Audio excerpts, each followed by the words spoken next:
You are watching Maulana Anis Bilgrami. Please subscribe. Also, don't forget to like, comment, and share.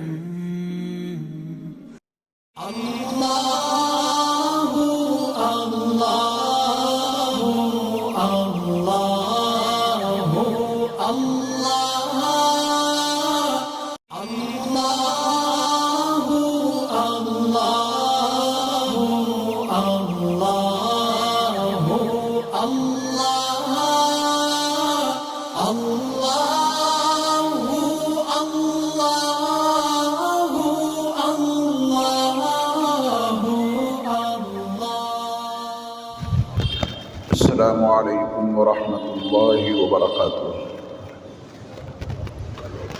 بسم اللہ الرحمن الرحیم۔ الحمد للہ رب العالمین والصلاة والسلام علی سید المرسلین وعلی آلہ واصحابہ وازواجہ وذریاتہ واہل بیتہ اجمعین، اما بعد۔ اس سال کے رمضان کا یہ آخری جمعہ ہے جسے ہم اور آپ جمعۃ الوداع کے نام سے یاد کرتے ہیں۔ اللہ تعالیٰ اس سال کے رمضان کی تمام رحمتیں اور برکتیں ہمیں اور آپ کو اور پوری امت مسلمہ کو عطا فرمائے۔ اللہ نے یہ عظیم مہینہ، پر نور اور بابرکت اور مقدس مہینہ محض اپنے فضل و کرم سے ہمیں اور آپ کو بخشا۔ کس نے اس مہینے کی کتنی قدردانی کی، اپنے بارے میں ہر شخص صحیح حقیقت سے واقف ہے۔ ہم میں سے کسی سے اگر جانے میں انجانے میں اللہ کے اس عظیم مہینے کی کوئی ناقدری ہوئی ہو تو اللہ تعالیٰ سے معافی مانگیں، استغفار کریں اور یہ کہیں کہ اے اللہ، آپ نے یہ عظیم مہینہ محض اپنے فضل و کرم سے ہمیں عطا کیا اور ہم ہیں کہ اس کی ناقدری ہی کرتے رہے۔ اس ناقدری کے جرم عظیم کو معاف فرما دیجیے۔ اگر کسی کے روزے قضا ہوئے ہوں، چھوٹ گئے ہوں، تو پھر جلد سے جلد ان کی قضا کرنے کی کوشش کرے۔ آئندہ کے لیے تہیہ اور ارادہ کریں کہ اللہ تعالیٰ اگر ہمیں اگلے سال کے رمضان عطا کریں گے تو اس سال کوئی بھی کسی زاویے سے کوئی ناقدری ہوئی ہے تو آئندہ انشاءاللہ وہ ناقدری نہیں ہونے دیں گے۔ جیسا ارادہ ہوتا ہے اس کے مطابق اللہ رب العزت والجلال کی طرف سے انسان کو توفیق ملتی ہے۔ اللہ تعالیٰ ہم سب کو پوری زندگی ایمان کے تقاضوں کو عملی طور پہ برپا کرنے کی توفیق عطا فرمائے۔ انسان کی اپنی زندگی میں صحبت کا بہت بڑا اثر مرتب ہوتا ہے۔ جیسے لوگوں کی صحبت میں رہیں گے، مصاحبین کی صحبت کا اثر ضرور پڑتا ہے۔ اگر کسی کے کردار سے واقف ہونا ہے، کسی کی شخصیت کو جاننا ہے تو بس یہ دیکھ لیں کہ کیسے لوگوں کے ساتھ اس کا اٹھنا بیٹھنا ہے، وہیں سے آپ کو اس کا مزاج معلوم ہو جائے گا۔ صحبت کا اثر انسان کی زندگی پہ ضرور مرتب ہوتا ہے، اس کا انکار نہیں کیا جا سکتا۔ قرآن مجید کی وہ آیت نازل تو وہ غزوہ تبوک کے حوالے سے ہوئی ہے کہ جو ایمان والے غزوہ تبوک میں نبی کریم صلی اللہ علیہ وسلم کے ساتھ اور آپ کے صحابہ کے ساتھ نہیں جا سکے تھے، وہ پورا مضمون ہے جو گزشتہ آیتوں سے بیان ہوتا ہوا آ رہا ہے۔ پھر اللہ نے فرمایا یا ایھا الذین آمنوا اتقوا اللہ، اے ایمان والو تم اللہ سے ڈرتے رہو، وکونوا مع الصادقین، اور سچوں کے ساتھ رہا کرو۔ یہ مدینہ منورہ سے اتنی بڑی تعداد میں صحابہ رسول اکرم صلی اللہ علیہ وسلم کے ساتھ رہے اور تم مدینے میں رک گئے۔ تمہیں بھی ان سچوں کے ساتھ رہنا چاہیے تھا۔ آیت کا اصل مضمون یہ ہے، لیکن ایک آیت سے ہزاروں مسائل مستنبت ہوتے ہیں، اسی ایک آیت سے ہزاروں فوائد مستنبت ہوتے ہیں۔ انہیں میں سے ایک مسئلہ اور ایک فائدہ یہ بھی مستنبت ہوا کہ زندگی کے شب و روز دنیا کے کسی بھی حصے میں گزار رہے ہوں، اہل اللہ، صادقین، اولیاء اللہ کی صحبت میں رہنے کی عادت ڈالیں۔ یہ اللہ کا حکم ہے۔ ایمان والو، سچوں کے ساتھ رہا کرو، سچوں کے ساتھ رہو گے مزاج تمہارا سچا بن جائے گا، سچوں کے ساتھ رہو گے روح میں سچائی آ جائے گی، صداقت آ جائے گی، سچوں کے ساتھ رہو گے سچ بولنا تمہاری زندگی کا شیوا بن جائے گا، اچھوں کے ساتھ رہو گے تم بھی اچھے بن جاؤ گے، اللہ کے ولیوں کے ساتھ میں وقت گزارو گے، اللہ تمہیں بھی ولایت کا کچھ حصہ ضرور عطا کر دیں گے۔ صحبت صالح ترا صالح کند، صحبت طالح ترا طالح کند۔ نیک لوگوں کی صحبت آپ کو نیک بنا دے گی، برے لوگوں کی صحبت آپ کو برا بنا کے رکھ دے گی۔ انتخاب اپنے اختیار میں ہے، آپ کیا سلیکشن کرنا چاہتے ہیں، اپنے آپ کو کیسا بنا کر رکھنا چاہتے ہیں، سب سے پہلے یہ فیصلہ کرنا ہوگا۔ کسی کی بھی صحبت میں جانے سے پہلے، کسی کے بھی ساتھ رہنے سے پہلے ہر انسان کو اپنے تئیں یہ کڑا فیصلہ لے ہی لینا ہے کہ مجھے بننا کیا ہے، اپنی زندگی کا رخ کدھر رکھنا ہے، زندگی کو کس دھارے پہ لے کے جانا ہے۔ دنیاوی لحاظ سے یہ سب کچھ ہم اور آپ جانتے ہیں۔ ماں باپ اپنے بچے کے مزاج کو پڑھ کر پھر اس کے لیے کوئی سمت متعین کرتے ہیں، اساتذہ اپنے شاگرد کا مزاج دیکھ کر اس کے لیے رخ متعین کرتے ہیں کہ تمہارا مزاج ایسا ہے، تمہارے لیے کیا بہتر رہے گا۔ یہ سب کچھ دنیاوی لحاظ سے ہو رہا ہے، ذرا دینی نقطہ نظر سے بھی یہ تہیہ کیجئے کہ مجھے جانا کدھر ہے۔ دنیا میں راستے بے شمار ہیں، ایک دو نہیں ہیں، راستے ہی راستے ہیں۔ اسلامی نقطہ نظر سے انسان کے لیے، دینی نقطہ نظر سے انسان کے لیے صرف دو راستے ہیں، اسی میں کسی کا سلیکشن کرنا ہے۔ کیا چوائس ہے آپ کی، یہ طے کر لو۔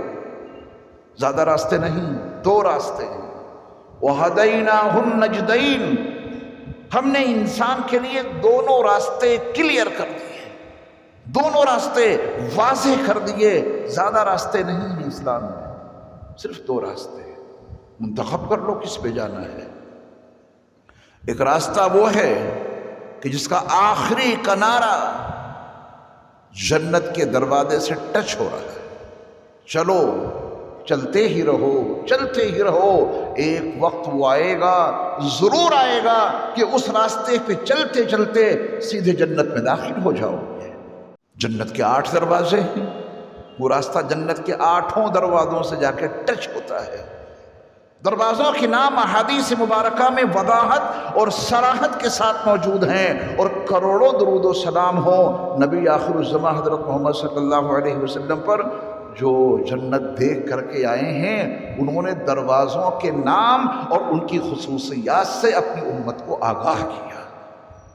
یہ رمضان کا مہینہ جو اللہ نے ہمیں اور آپ کو عطا کیا، چلنا تو اسی راستے پر ہے، کیونکہ دو ہی راستے ہیں۔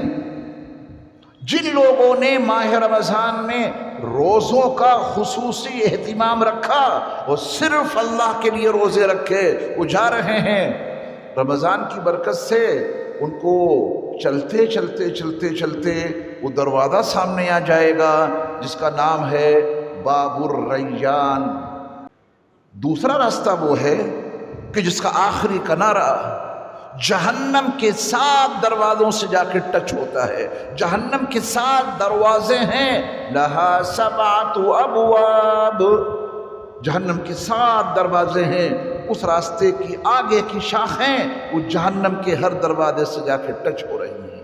اس پہ چلنے والا انسان چلتا رہے گا، چلتا رہے گا، چلتا ہی چلا جائے گا، یہاں تک کہ وہ وقت آئے گا، ضرور آئے گا کہ وہ جہنم کے کسی بھی دروازے سے داخل ہو کر جہنم میں گر چلے گا۔ آپ قرآن کی تلاوت کرتے ہیں، قرآن مجید کی 114 صورتیں آپ نے پڑھ لیں، کئی بار آپ نے قرآن مجید دیکھ کر زبانی مکمل کر لیا، قارئ ثواب ہے، بہت ثواب ملے گا، لیکن صرف کسی موقع پر اپنے بارے میں یہ غور کر لینا کہ جو قرآن میں نے پڑھا ہے اس میں جنت کی تذکرے تو بار بار آئے۔ جب لفظ جنت آتا تھا تو میں اسے پڑھتا تھا، اس کی تلاوت کرتا تھا، اس آیت کو پڑھ کر جس میں جنت اور اس کی عظیم الشان نعمتوں کا تذکرہ موجود ہے، پڑھتے پڑھتے کبھی جنت کا خیال آیا، اس کی نعمتوں کے پانے کی کبھی تمنا ہوئی؟ یہ اپنے سے پوچھئے، میں آپ کو کیا بتا سکتا ہوں آپ کی کیا حالت ہے، اپنے سے پوچھئے۔ قرآن مجید میں لفظ جہنم آیا، یہ اتنا آسان لفظ ہے، ہر بندہ اس کی تلاوت کے دوران واقف ہو جائے گا کہ جہنم کا تذکرہ یہاں موجود ہے۔ آگے کیا ہے، پیچھے کیا ہے، مضمون کیا ہے، مفہوم کیا ہے، کس عذاب کا تذکرہ یہاں موجود ہے؟ جب لفظ جہنم آیا ہے تو پھر عذابوں کا ہی تذکرہ ہوگا۔ اس لفظ جہنم کو پڑھ کر کیا کبھی کوئی ڈر پیدا ہوا؟ وہ جنت جو قرآن میں ہم پڑھتے ہیں تلاوت کے دوران، کبھی اس جنت کو پانے کا جذبہ دل میں بیدار ہوا؟ وہ جہنم جو ہم اور آپ قرآن میں پڑھتے ہیں، لفظ جہنم کے آتے ہی پتہ چل جاتا ہے ہولناک عذابوں کا انتظام۔ اللہ تعالی ہم سب کی حفاظت فرمائے۔ اس سے بچنے، جہنم سے محفوظ رہنے کا کوئی داعیہ اور جذبہ دلوں میں بیدار ہوا ہے تو سبحان اللہ، نہیں تو اپنی زندگی پر نظر ثانی کیجئے کہ ہم اپنی زندگی کس سمت لے جا رہے ہیں، ہم نے اپنی زندگی کو کس رخ پہ ڈال دیا ہے، ہم چاہتے آخر کیا ہیں؟ دنیا میں رہتے ہوئے بھی اتنا شعور نہ آ سکا کہ ایک دن جانا ضرور ہے، تو برائے بندگی ہے یاد رکھ، بہر سر افکندگی ہے یاد رکھ، چند روزہ زندگی ہے یاد رکھ، ورنہ پھر شرمندگی ہے یاد رکھ۔ ایک دن مرنا ہے، آخر موت ہے، کر لے جو کرنا ہے، آخر موت ہے۔ یہ موت ہمیں اور آپ کو دنیا سے عالم برزخ میں منتقل کر دے گی، اور عالم برزخ میں بھی ہمیشہ نہیں رہیں گے۔ وَمِن وَرَائِهِمْ بَرْزَخٌ إِلَى يَوْمِ يُبْعَثُونَ، تمہارے آگے برزخ ہے، قیامت کے برپا ہونے تک تمہیں اسی میں رکھا جائے گا۔ جنت کے باغوں میں سے یا تو ایک باغ ہے یا جہنم کے گڑھوں میں سے وہ ایک گڑھا ہے۔ عالم برزخ کا سکون بھی اللہ ہمیں اور آپ کو عطا فرمائے۔ عالم قیامت برپا ہوگا، میدان محشر میں ہمیں اور آپ کو اللہ کی بارگاہ میں کھڑا ہونا پڑے گا اور اس زندگی کا پورا حساب دینا پڑے گا۔ انہوں نے نوازنے میں کوئی کسر نہیں رکھی۔ نبی کریم صلی اللہ علیہ وسلم کا فرمان عالی شان صحیح بخاری اور صحیح مسلم متفقن علیہ، بخاری نے بھی اور مسلم دونوں نے اس حدیث کو روایت کیا ہے، اور میرے مصطفیٰ علیہ السلام کے یہ دو فرمان عالی شان دو لفظوں کے ساتھ الگ الگ صحیح بخاری صحیح مسلم میں منقول ہیں۔ ایک بیان سنیں رسول اللہ صلی اللہ علیہ وسلم کا، من صام رمضان ایمانا و احتسابا غفر له ما تقدم من ذنبه، ایمان اور احتساب کے ساتھ، اللہ سے ثواب پانے کی امید کے ساتھ جو بندہ رمضان کے روزے رکھے گا، اللہ اس کی زندگی کے سارے گناہ معاف کر دیں گے۔ نوازش میں، کرم فرمائی میں کوئی کمی ہے؟ بندو رمضان کے روزے رکھ لو، اگر تم نے رمضان کے روزے رکھ لیے، تمہارا رب تمہاری زندگی کے سارے گناہوں کو معاف کر کے تمہیں پاک اور صاف کر دے گا۔ اور ہم ہیں کہ اپنے آپ کو گناہوں کی گندگی سے دور کرنا ہی نہیں چاہتے۔ ذہن گندا ہے، نظر گندی ہے، کانوں کے پردے گندے ہیں، دل گندا ہے، روح گندی ہو گئی ہے، نفس غلاظتوں میں پڑا ہوا ہے، اور کبھی ہم پاکی کا تصور بھی نہیں کرتے، کیونکہ نظر جسم تک ہے، نظر اس کے آگے بڑھتی ہی نہیں۔ گال پہ کوئی کالک لگ جائے، دھبا، اس کو صاف کرنے کا کتنا اہتمام کرتے ہیں. کرتے کے کسی کونے پر چائے کا کوئی ایک بوند ٹپک جائے اس کو صاف کرنے کے لیے ہم کتنے فکر مند ہو جاتے ہیں. جسم تک نظر ہے، کپڑوں تک نظر ہے، باڈی تک نظر ہے، اس میں کمی نہیں ہونی چاہیے. میرے ایمان والے بھائیوں، ایک قدم آگے بڑھ کر ذرا روح پر بھی نظر دوڑاؤ، وہ کتنی گندی ہو چکی ہے. اس جسم سے آگے بڑھ کر اپنے نفس پر نگاہ دوڑاؤ، وہ کتنا گندا ہو چکا ہے. قلب کتنا گندا ہے، نظریں کتنی گندی ہیں. یہ والی نہیں، اندر والی آنکھیں. لا تعمل الابصار ولكن تعمل القلوب التي في الصدور. ان کی یہ والی آنکھیں اندھی نہیں ہوئی ہیں، ان سے تو انہیں سب کچھ دکھتا ہے. رات بھر موبائل دیکھتے ہیں. ان آنکھوں کو کھول کر ان کی یہ آنکھیں اندھی نہیں ہوئی ہیں، ان کے تو وہ دل اندھے ہو گئے جو ان کے سینوں میں موجود ہیں. اندر سے ہم اندھے ہو گئے، احساس نہیں. ان آنکھوں میں روشنی ذرا سی کمی ہوئی، آئی سرجن کے پاس پہنچ جاتے ہیں، آنکھ میں کمی ہو گئی ہے، اور اندر کی آنکھ اندھی ہو گئی اور احساس نہیں. کان کے ان پردوں میں ذرا سا درد ہوتا ہے، کم سنائی دیتا ہے، کان کے ڈاکٹر سے رابطہ قائم کرتے ہیں، اندر کے کان کچھ بھی نہیں سن رہے ہیں. لا الہ الا اللہ محمد رسول اللہ کا پیغام سننے کے لیے اندر والے کان تیار نہیں ہیں. قرآن نے سچ کہا، لہم قلوب لا یفقہون بہا ولہم اعین لا یبصرون بہا ولہم آذان لا یسمعون بہا اولئک کالانعام بل ہم اضل. ان کے لیے دل تو ہیں مگر ان سے یہ سمجھنا نہیں چاہتے، ان کے پاس آنکھیں تو ہیں مگر ان سے یہ دیکھنا نہیں چاہتے، اور ان کے پاس کان تو ہیں مگر ان سے یہ سننا نہیں چاہتے. جانوروں کی طرح ہیں، جانوروں کی طرح. اولئک کالانعام، یہ تو جانوروں جیسے ہیں. پھر قرآن نے کہا کہ نہیں، جانور بھی اپنے مالک کو پہچانتا ہے. بل ہم اضل، یہ تو جانوروں سے بھی بدتر ہیں. جانور اپنے مالک کی آواز کے اشارے کے مطابق چلتا ہے. ایک کسان ہل سے اپنی زمین کو جوت رہا ہے، ہل چلا رہا ہے. کسان نے اپنے بیلوں سے کہا چل، وہ چل پڑتے ہیں. کسان کہتا ہے مڑ، وہ مڑ جاتے ہیں. کسان کہتا ہے رک، وہ رک جاتے ہیں. پرندے آپ کی آواز کو پہچانتے ہیں، کبوتر آپ کے اشاروں کو جانتے ہیں. جانور اپنے مالک کے اشاروں کو، ان کی آواز کو سمجھ کر اس کے مطابق چلتے ہیں. یہ انسان تو جانوروں سے بھی بدتر ہو گئے، جو اپنے خالق کو نہیں پہچانتے، اپنے مالک کو نہیں پہچانتے. کیا ہو گیا ہے انسان کو؟ قرآن کا شکوہ دیکھیں، یا ایھا الانسان، اللہ نے انسان کو مخاطب کیا. یا ایھا الانسان ما غرک بربک الکریم الذی خلقک فسواک فعدلک فی ای صورت ما شاء رکبک. اے انسان، تجھے اس رب کریم سے کس چیز نے دھوکے میں ڈال دیا جس نے تجھ کو پیدا کیا؟